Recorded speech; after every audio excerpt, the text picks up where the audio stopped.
在美国华盛顿和邻近城市的维吾尔人聚集在白宫前，举行了抗议中国入侵者在占领的新疆维吾尔自治区东突厥斯坦对维吾尔人及其他少数民族穆斯林的一系列欺压破坏的示威游行活动。世界维吾尔代表大会特殊领袖热比亚·卡德尔女士也参加了此次示威游行活动。6月4日，中国驻土耳其伊斯坦布尔总领事馆为庆祝分斋月，为维吾尔族及其他少数民族穆斯林留学生安排了大型开斋晚宴。凯塞利维吾尔协会负责人 Setim Tontrik 也在同一地点、同一时间为东突厥斯坦的维吾尔人及其他穆斯林安排了开斋晚宴，并强调说，领事馆的这一举动是为了掩盖在东突厥斯坦对维吾尔人及其他少数民族所犯下的滔天罪行，掩人耳目。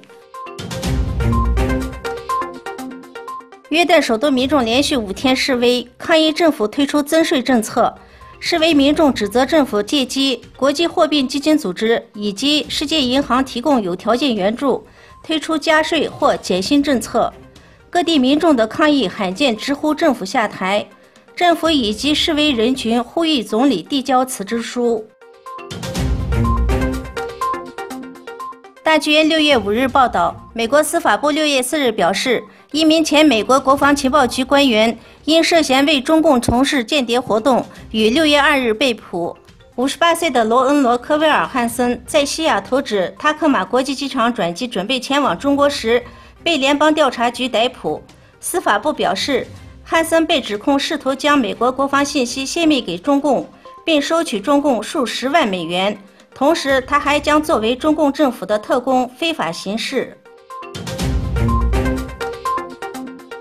中国空军进行了3种最先进战机的防空演习，参加演习的战机都携带各式导弹。美国对此演习表示非常不满。新华社6月4日据外媒报道，联合国极端贫穷问题特别报告人员阿尔斯通发表报告指出，特朗普推行的税务改革削减穷人的福利津贴和就医保障，同时为超级富豪和大企业带来意外之财，进一步扩大社会不平等情况。阿尔斯通呼吁美国当局应提供稳固的社会保障，解决根本问题，而并非惩罚穷人。